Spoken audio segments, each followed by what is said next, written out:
Donc, bonjour à toutes, bonjour à tous.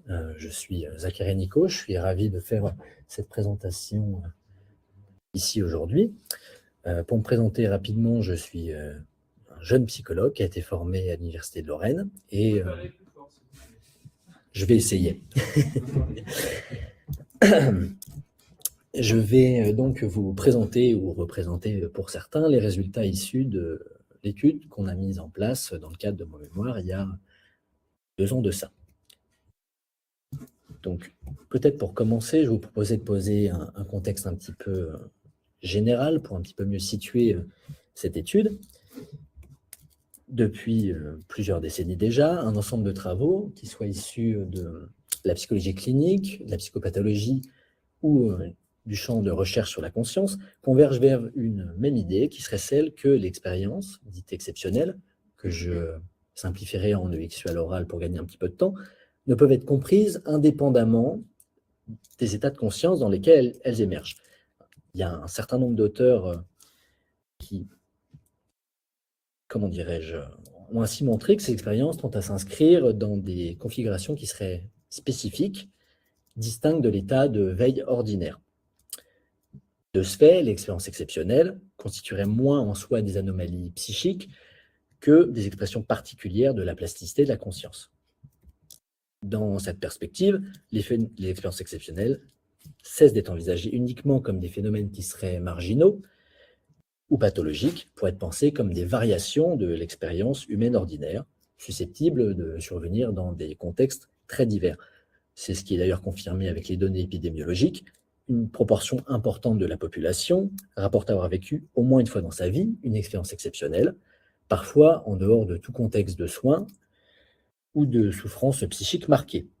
Ces vécus apparaissent ni rares, ni intrinsèquement pathologiques, mais ils mettent tout de même en difficulté les catégories habituelles de la psychologie, précision du fait qu'ils impliquent des états de conscience, parfois transitoires, et difficilement objectivables par les outils classiques. Une des raisons à ça tient au fait que ces expériences sont plus souvent spontanées et étudiées en après-coup à partir de récits, de témoignages ou de questionnaires rétrospectifs. Or, ce mode d'accès qui serait indirect laisse en suspens une question méthodologique qui est centrale: comment étudier cliniquement ces phénomènes, autrement que par leur mise en mots secondaire. C'est donc dans ce contexte que la question de l'induction expérimentale deviendra un enjeu majeur.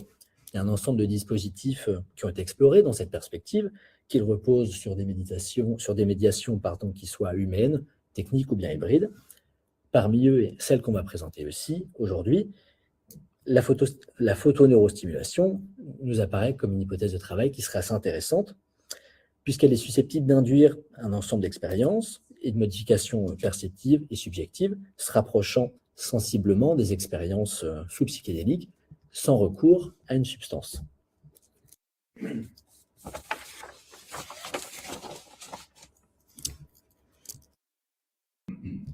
Il se pose alors une question clinique qui serait centrale: comment accéder à ce qui joue psychiquement dans ces expériences, au-delà de leur seule description phénoménologique?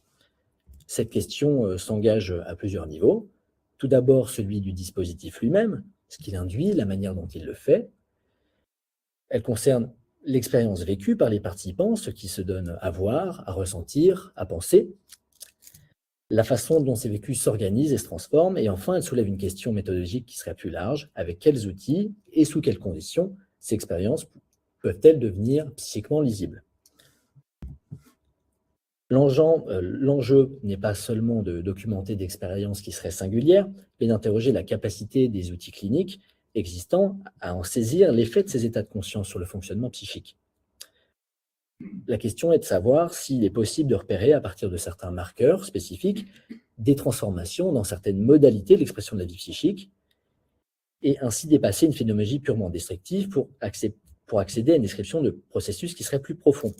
C'est donc dans cette perspective que s'inscrit notre hypothèse de travail: examiner comment un état non ordinaire de conscience, un ENOC, viendrait moduler, même transitoirement, certaines dynamiques psychiques observables, et ainsi, par la même occasion, tester la pertinence de certaines méthodes cliniques. Avant d'interroger l'expérience induite, il est nécessaire de revenir ici à ce qui les rend possibles, autrement dit les dispositifs autostimulants.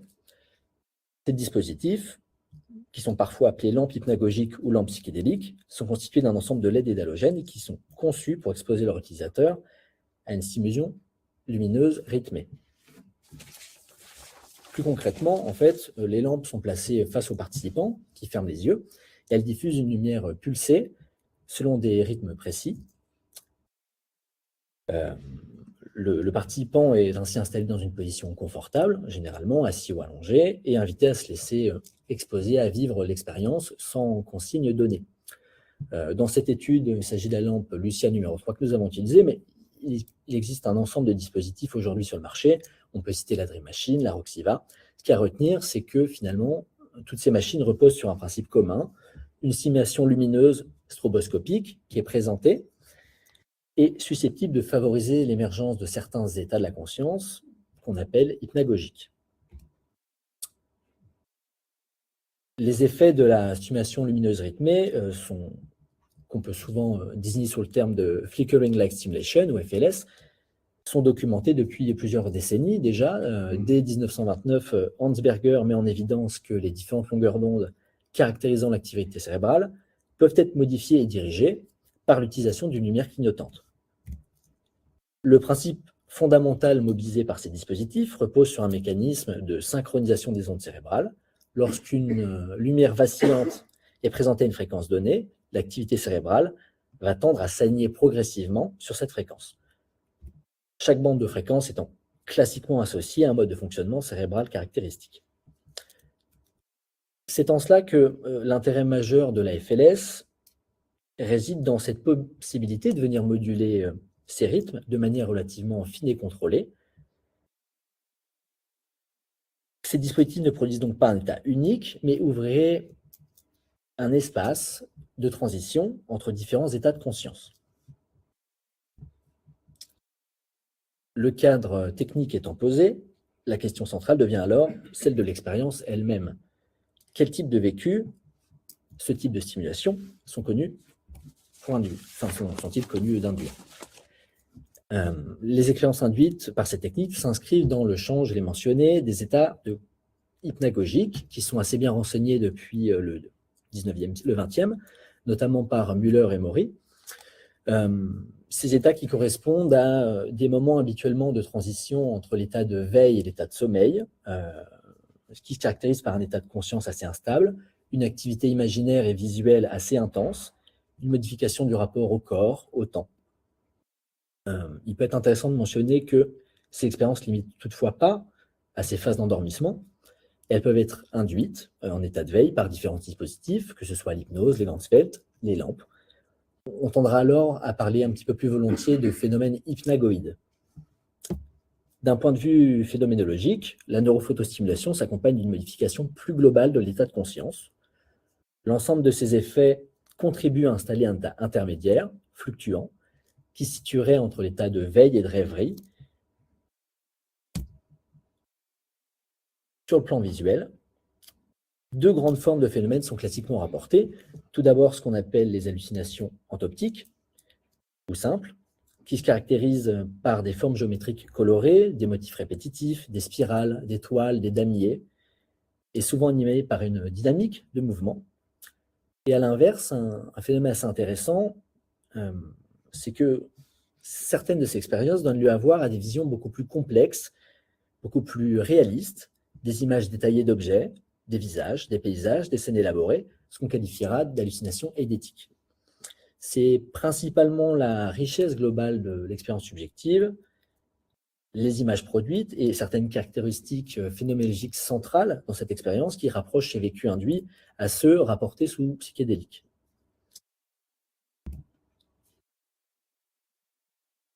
Il s'agira peut-être maintenant de préciser ce que cette étude a cherché à comprendre et les questions auxquelles elle a tenté de répondre.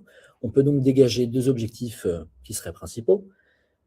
Le premier, qui est celui d'explorer les effets d'un état ordinaire de conscience induit par ce dispositif sur le fonctionnement psychique.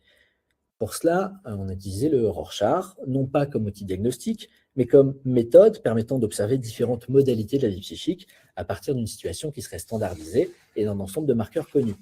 L'enjeu étant d'examiner comment ces états influencent certaines modalités de la vie psychique à partir de la grille de lecture d'interprétation de l'outil. Le second objectif consistait à situer ces expériences dans un continuum expérientiel qui serait plus large, en les mettant en regard avec l'expérience psychédélique dite classique. Cette comparaison ne visant pas directement à établir une sorte d'équivalence entre les dispositifs, mais plutôt à venir interroger les points de convergence et de divergence, notamment à travers l'inclusion dans l'étude de participants ayant déjà expérimenté ces substances.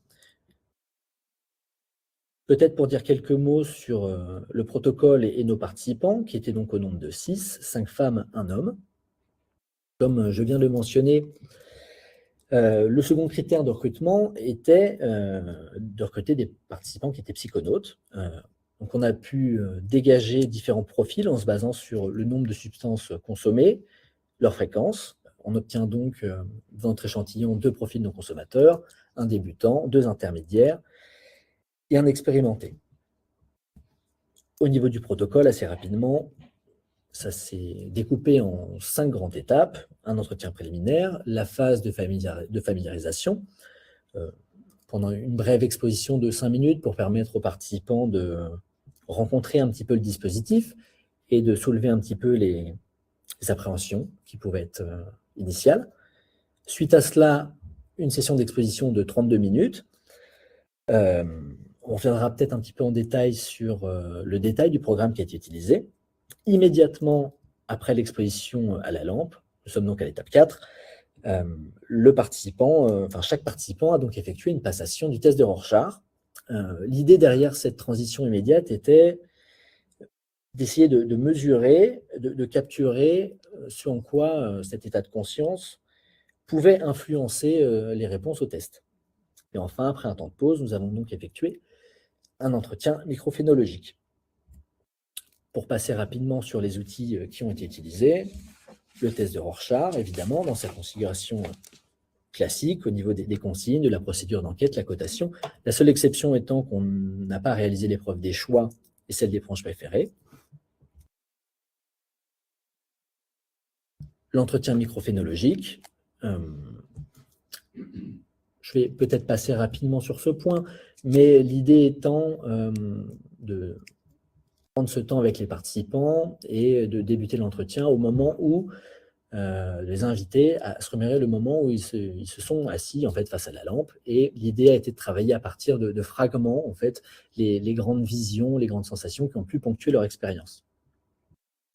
Un point de méthode qui est un petit peu original dans cette étude et que nous avons appliqué a été le fait de transposer le récit de ces entretiens microphénologiques en protocole de Rorschach afin de les analyser au travers de certains critères.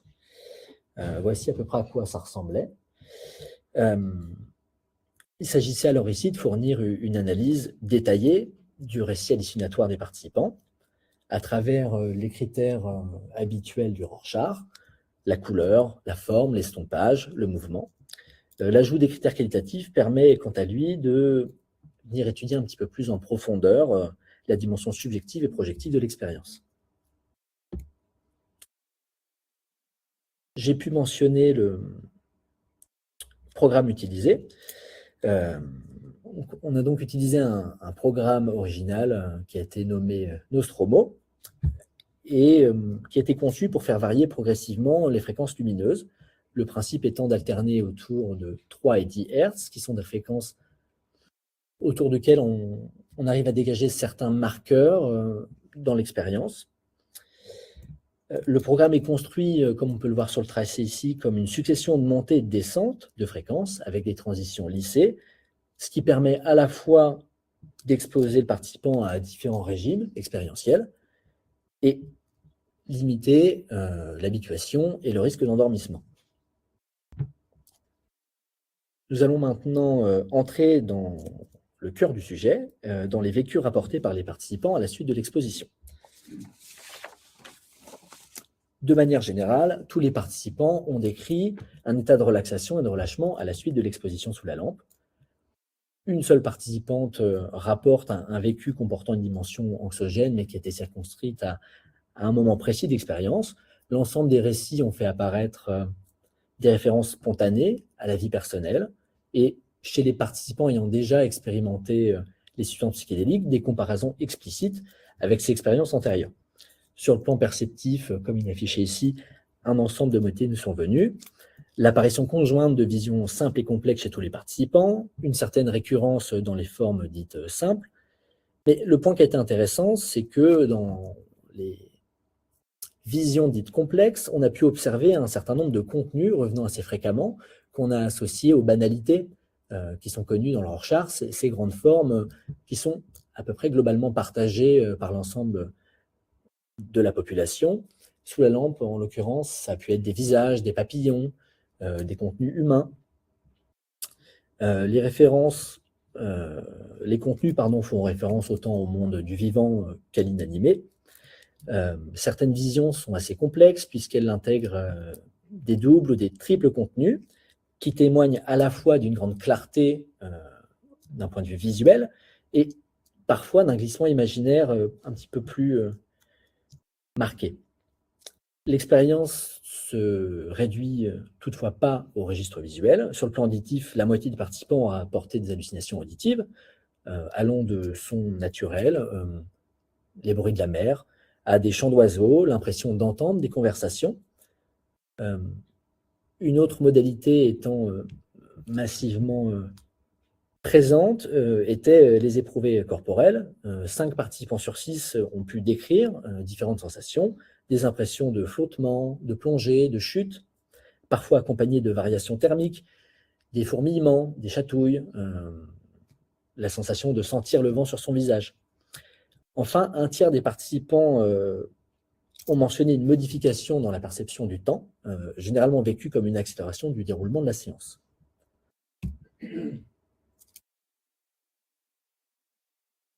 Concernant l'analyse des protocoles Rorschach, plusieurs grands marqueurs se sont dégagés.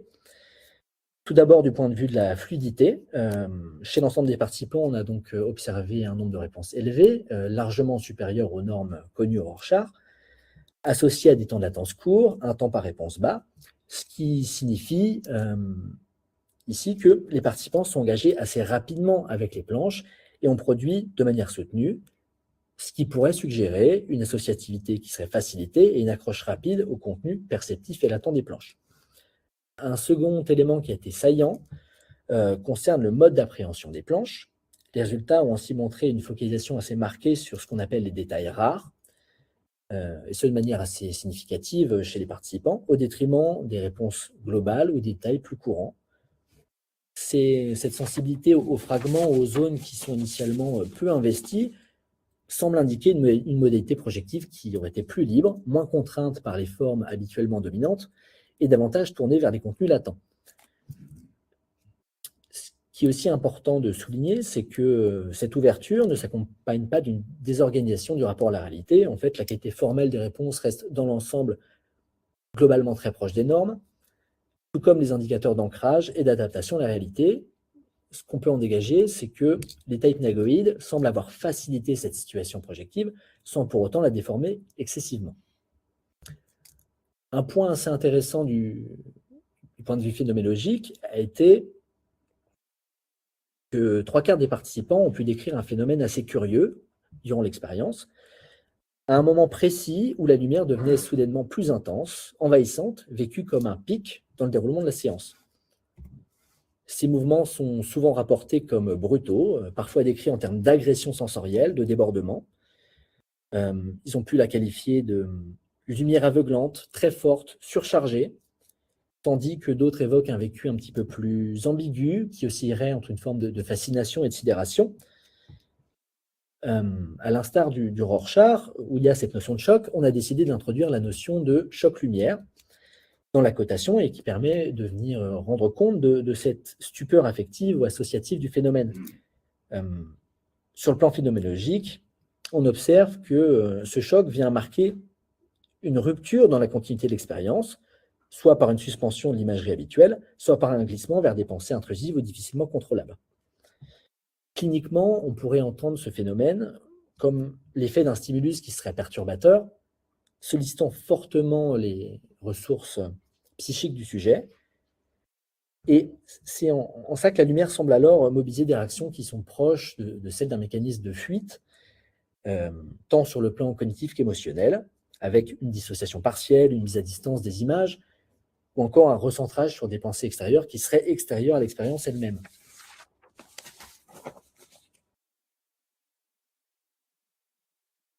Pour approfondir un petit peu plus largement ce qui a été présenté ici, je vais maintenant m'arrêter sur le cas de Célène, qui était une de nos participantes dans l'étude.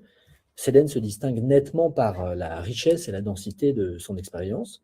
Elle est la participante qui nous a rapporté le plus de visions, à la fois simples et complexes, avec des images particulièrement précises et marquantes.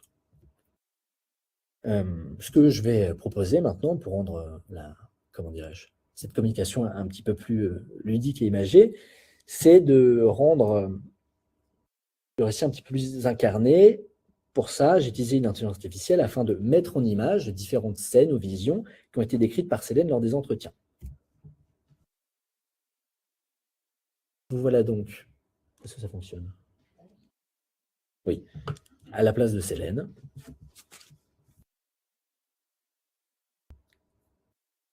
La première vision qui a été marquante est celle d'une traversée d'un long couloir qu'elle a comparé à un hôpital. Le couloir est structuré par des encadrements de portes, certaines ouvertes, d'autres non, et s'accompagne d'une forte sensation de mouvement. Ce qui était assez perturbant pour Célène, c'est qu'elle a eu la sensation d'être physiquement projetée, notamment au sein d'un deuxième espace, autour duquel elle a relié un certain nombre de dorures, de lustres, et qu'elle a associé au château de Versailles. Deux visions ont été également assez marquantes pour Célène et sont associées à des contenus animaux. La vision de formes géométriques, se déplaçant de manière chaotique, viendront ainsi former une large tête de panda. Célène a été tout d'un coup surprise par la transformation subite du panda en une carpe, dont les détails et des écailles et la texture de la peau étaient particulièrement précis. La carpe nageait en effectuant une trajectoire circulaire parfaite qui venait un petit peu rompre avec le mouvement habituel qu'elle percevait jusqu'alors. Célène rapporte également avoir vu une sphère avec une texture rappelant celle des logiciels de modélisation 3D. La sphère, qu'elle voit donc sortir du sol, semble s'approcher peu à peu d'elle jusqu'au point de venir toucher le bout de son nez. Elle déclare ainsi avoir senti très clairement cette masse contre l'arête de son nez. Enfin, l'expérience évolue vers une séquence plus apaisée, marquée par l'apparition d'une piste de ski, puis de nuages, qu'elle associe à un état de somnolence et de rêverie plus proche de ce qu'elle connaît habituellement. Au-delà des images, Célène souligne de manière très nette la place centrale du corps dans son expérience. Elle a pu décrire un profond relâchement corporel, un sentiment de connexion accru à ses sensations. Ce relâchement lui a permis de surligner, pour la citer, précisément certaines zones corporelles où elle localise habituellement son anxiété. Nous allons maintenant quitter la partie phénoménologique pour entrer dans le second axe de notre étude, qui est une analyse projective de la situation. Lorsqu'on s'intéresse aux états non ordinaires de conscience, une difficulté apparaît parfois, celle de la mise en mots, comme on a pu le mentionner tout à l'heure. Ces expériences sont parfois fragmentaires, instables, parfois difficiles à saisir directement par le langage. Et c'est précisément en ça que, dans cet espace, que les méthodes projectives pourraient avoir un intérêt. Historiquement, les liens entre Rorschach et état non ordinaire de conscience ont été peu explorés, mais ils ne sont pas inexistants. Il y a eu des protocoles dans les années 50 autour du LSD, en hypnose aussi, qui décrivaient des protocoles assez similaires, fluides, labiles, marqués par une richesse affective, une certaine transparence au niveau des contenus. Des résultats ont été assez comparables aussi du point de vue de la méditation. On pourrait dégager deux éléments à partir de ces travaux. Premièrement, que les états modifiés de conscience tentent à assouplir la situation projective, et enfin que le projectif, lui, a déjà montré sa sensibilité à ces modifications sans pour autant avoir été pleinement intégré dans le champ. Historiquement, il pourrait être intéressant de rappeler que le Rorschach a une filiation plus ancienne avec des dispositifs qui ont été qualifiés de psychoscopes qui visaient à accéder aux dynamiques psychiques à partir d'automatismes perceptifs. À ce titre, On pourrait estimer qu'il existe une proximité théorique ancienne entre les méthodes projectives et les ENOC. Pourtant, cette articulation n'a jamais réellement été développée, notamment du fait que les projectifs ne prennent pas explicitement en compte l'état de conscience dans lequel les réponses sont produites. Non, un peu trop tôt. Dans notre étude, le Rorschach ne sert pas à mesurer directement l'expérience, mais à observer ce qu'il en reste, comment celle-ci vient moduler la projection et permet de donner une forme, en après-coup, à des matériaux psychiques activés par l'expérience. Il convient peut-être ici de revenir rapidement sur ce qui fonde la psychologie projective. Le test de Rorschach repose sur le principe de la situation projective. Donc, face à une surface externe ambiguë, en l'occurrence la tache d'encre, le sujet vient organiser perceptivement le stimulus et y attribuer des contenus issus de son monde interne. On observe donc un déplacement qui fonctionne comme une scène qui serait psychique et externalisée. En ce sens, la planche pourrait être considérée comme un écran, un lieu où se déposent, se figurent et se transforment les dynamiques internes du sujet. Le modèle projectif, lui, étant bien connu, ce qui est assez intéressant dans notre dispositif, c'est que c'est précisément le fait qu'il y ait une mise en tension par une situation qui serait radicalement différente.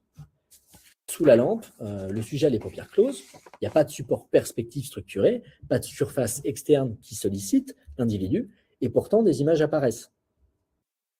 Nous sommes donc face à une situation qui serait un petit peu paradoxale, puisque le sujet voit alors qu'il ne devrait pas voir. C'est donc à partir de ce paradoxe que nous proposons d'introduire la situation de situation introjective, qui est inspirée du concept de Ferenczi d'introjection, qui peut être pensé comme le mouvement inverse de la projection, un processus par lequel le sujet va faire passer, de manière fantasmatique, des éléments du dehors, cette fois vers le dedans. Sous la lampe, le stimulus lumineux qui est externe vient investir directement la scène interne du sujet. On pourrait considérer que la lumière vient agir comme un déclencheur, mais que les images produites ne sont ni données par l'extérieur, ni simplement fabriquées volontairement. Elles émergeraient dans un espace qui serait intermédiaire, où la perception et l'imaginaire se rencontreraient. C'est donc ici que la référence à l'allégorie de la caverne de Platon pourrait devenir opérante. Dans ce mythe, les prisonniers ne voient jamais les objets eux-mêmes, mais seulement les ombres qui sont projetées sur le mur de la caverne par la lumière qui est située derrière eux. Ces ombres ne sont ni de simples illusions, ni la réalité telle qu'elle est, et elles constituent une réalité psychiquement investie, ambiguë, mais structurante. De ce fait, les images perçues sous la lampe, tout comme face au Rorschach, peuvent être pensées de manière analogue. Elles ont un statut intermédiaire qui est ni pleinement hallucinatoire, ni pleinement perspectif.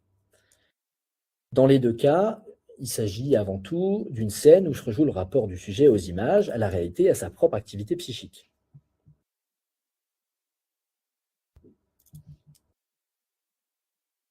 En guise de conclusion, je vous propose peut-être de faire une ouverture, plus précisément deux, une méthodologique, une épistémologique, pour peut-être un petit peu mieux placer nos travaux, notamment futurs. Jusqu'ici, je vous ai surtout parlé des conditions d'induction et des formes d'expérience associées aux ENOC. Mais il reste une question assez décisive, comment les évaluer rigoureusement? Pour ce faire, depuis plusieurs décennies déjà, la recherche dispose d'outils psychométriques pour qualifier l'expérience de conscience. On peut citer le 5-DSC, le 11-DSC, etc. Ces instruments ont joué un rôle qui est tout de même structurant. Ils ont permis de stabiliser certaines dimensions clés de l'expérience et d'objectiver des expériences longtemps considérées comme non mesurables. Mais ces outils présentent tout de même des limites assez importantes. Certains sont anciens, conçus dans des contextes expérimentaux et théoriques spécifiques, souvent centrés sur des inductions qui seraient pharmacologiques. Ils ont un problème de lourdeur, entre 30 et 100 items pour certains, ce qui pose des problèmes assez sérieux en termes de fatigue, de redondance et d'applicabilité, que ce soit clinique ou expérimentale. Et leur construction comporte certains biais bien connus, absence pour la majorité d'entre eux d'items négatifs, formulation ambiguë, recouvrement dimensionnel important, etc. C'est dans ce contexte que s'inscrit le développement du questionnaire ARCS pour Anomalous Range of Consciousness States, élaboré avec Renaud Evrard. Il ne s'agirait pas ici de venir remplacer ou suppléer les outils existants, mais de proposer une réponse méthodologique qui serait un petit peu plus complémentaire, un petit peu plus applicable, un peu plus transversale.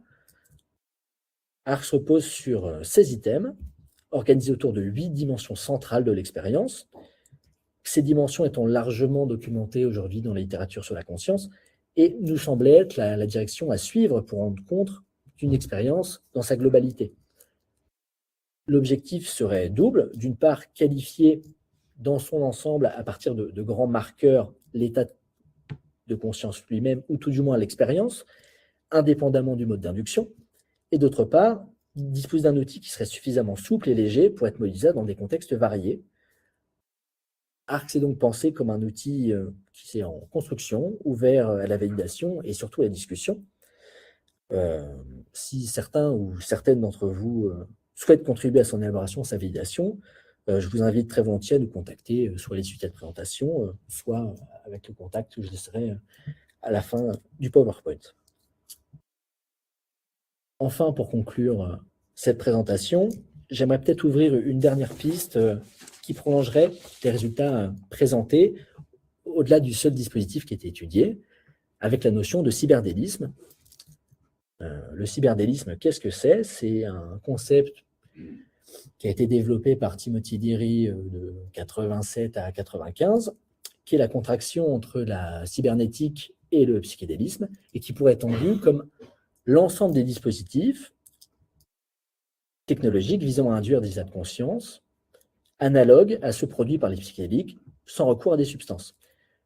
De ce fait, il repose sur l'hybridation entre des technologies immersives, les lumières, les sons, certains environnements sensoriels comme la réalité virtuelle, et cette idée d'exploration de la subjectivité. Dès les années 80-90, Leary anticipait déjà ce déplacement en affirmant que ce qu'il qualifiait comme les drogues du futur seraient moins chimiques que technologiques et invitait à investir ces dispositifs comme instruments de transformation de l'expérience et du monde. Cette intuition pourrait trouver aujourd'hui un écho assez particulier dans le contexte de la renaissance psychédélique, du fait que les travaux contemporains considèrent ainsi que les effets thérapeutiques qu'on peut observer dans les thérapies psychédéliques ne peuvent être complètement réduits aux propriétés pharmacologiques seules des substances, mais dépendraient aussi étroitement de l'expérience vécue et du cadre dans lequel elle s'inscrit, ce qu'on appelle le settle setting.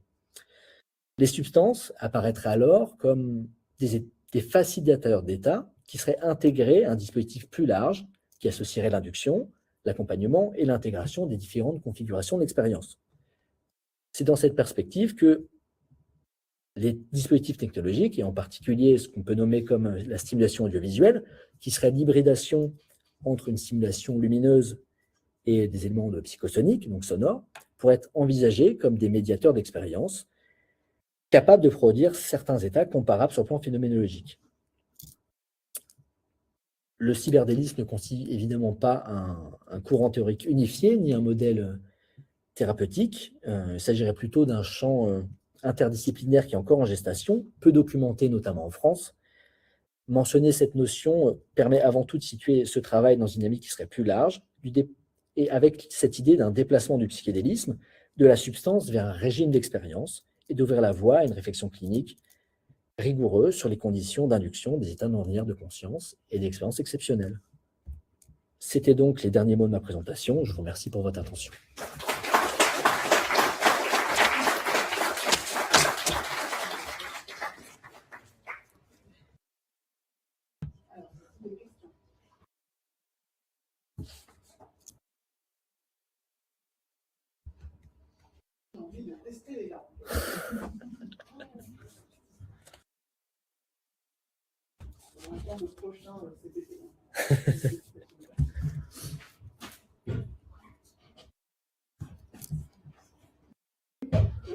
Moi, j'ai une question Oui.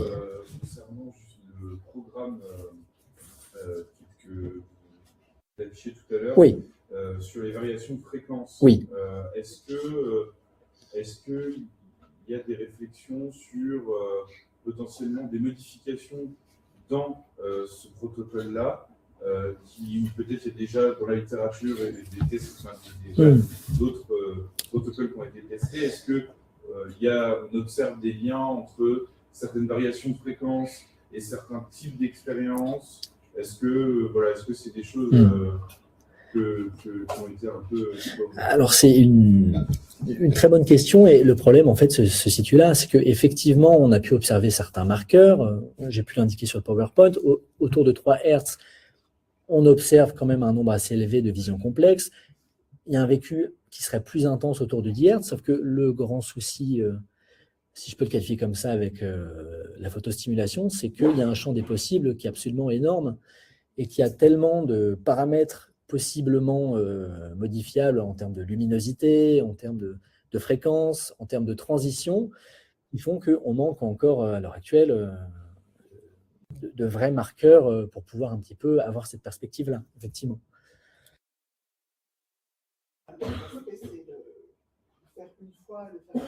Oui. Tout à fait, c'est qu'une même personne qui sera exposée à un même programme ou tout simplement la lampe plusieurs fois n'aura sensiblement pas le même vécu durant les différentes sessions. Des expériences ont été effectuées en relatant en temps réel, c'est dans l'expérience. Pas à ma connaissance, mais en tout cas, ce serait un de nos objectifs dans les mois à venir, où il pourrait être intéressant, effectivement, de venir poser des marqueurs corporels, ce qui pourrait être les battements de cœur. Le souci étant que si on pourrait envisager de faire parler la personne durant l'expérience, mais le souci, c'est aussi le risque de la couper un petit peu de son vécu. Non, à ma connaissance, il n'y a pas d'études. Oui, tout à fait. En fait, l'idée derrière ça, qu'on aimerait bien appliquer, au-delà de venir poser certains marqueurs physiologiques, ce serait d'induire, de mettre en place en fait un bouton que les participants sont invités d'activer ou non. L'idée n'est pas de venir poser une consigne qui serait un petit peu obsédante, mais lorsque l'expérience tendrait à être très intense ou d'un point de vue phénoménologique, se rapprocherait d'un vécu exceptionnel, de venir simplement appuyer sur le bouton, ce qui nous permettrait de savoir à quel moment de l'expérience est arrivé et du coup à quelle fréquence.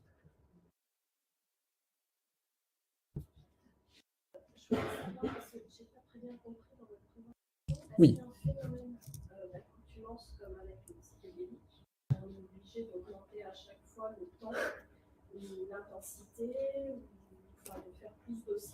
Non. Non. Je vais répondre peut-être déjà sur le plan visuel. En fait, il faut savoir que, je ne l'ai pas précisé, mais ces hallucinations sont universelles, tout du moins les motifs simples. Il y a des raisons neurophysiologiques derrière, une activation de l'aire visuel, le reflet de certaines cellules rétiniennes, en fait. Il n'y a pas cette notion d'accoutumance. Je pense qu'effectivement, il y a une question d'habitude qui peut se prendre. Un individu qui serait passé une fois sous la lampe ou 30 fois modulerait lui-même son expérience de manière assez différente. Mais dans tous les cas, les effets induits sont en partie très explicables d'un point de vue neurologique et sont universellement partagés. Donc, a priori, non. Oui. Du questionnaire que vous êtes en train de Oui. créer avec toute l'équipe, vous ouvrez à une participation pour soutenir quelque chose, c'est quoi le besoin? À l'étape où on est, ce serait des idées nouvelles, tout simplement, un regard, peut-être aussi des ressources d'un point de vue méthodologique, des connaissances en statistique, c'est assez large en fait. On est dans cette perspective d'un travail, tout du moins, d'une vision assez collaborative de la science, donc ce serait avec grand plaisir d'inclure d'autres personnes sur ce projet. Après, l'étape suivante, c'est de soumettre à une population un peu test pour voir comment ils se comportent. Et après, on peut tester différents types d'expériences d'état de conscience pour voir si le questionnaire il couvre différents champs. C'est bien pour lui une Parce qu'il me semble que ça rejoint l'idée d'une sorte de cartographie des différents états modifiés de conscience, des états ordinaires de conscience. Et cette cartographie, elle est très complexe, j'imagine, dans l'état actuel de nos connaissances. Elle l'est, puisqu'il y a déjà un manque de consensus sur comment modéliser pleinement toutes ces expériences, une phénoménologie qui est assez immense, mais l'idée est non pas peut-être de venir créer un outil qui viendrait représenter précisément toutes ces expériences-là, mais de dégager des marqueurs, une trajectoire de l'expérience qui n'empêche pas après l'utilisation d'autres questionnaires ou d'autres outils. Si l'expérience a des composantes mystiques particulièrement marquées, on peut tout à fait utiliser un questionnaire que le MEQ après pour un petit peu venir éprouver encore plus loin l'étude de ce qui a été vécu. Oui.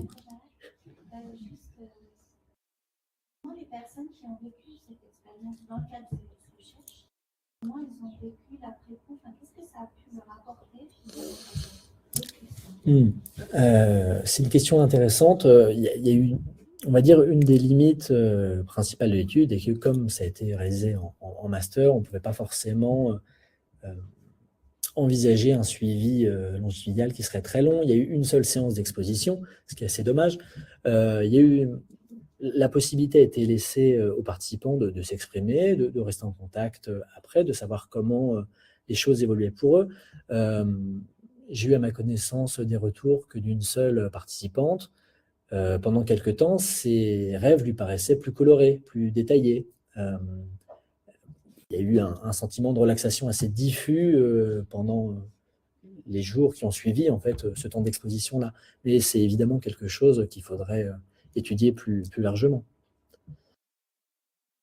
Je voulais faire un point avec cette question parce que j'ai trouvé intéressant votre parallèle avec la caverne de Platon. Et dans la caverne de Platon, donc les gens voient des ombres. Et l'idée, c'est qu'on est amené à sortir de cette caverne. Et du coup, je me demandais si l'idée, c'était pas un peu ça. Peut-être que les gens, après, aient accès à quelque chose d'autre parce que quelque chose aurait sauté, un vélo aurait sauté. Enfin, je ne sais pas comment vous voyez les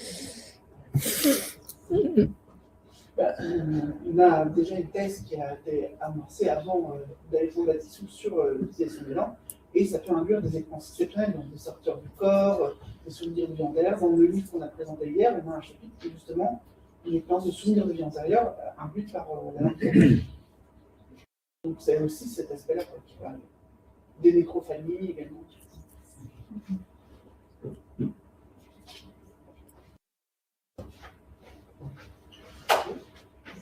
Merci beaucoup. Merci à vous.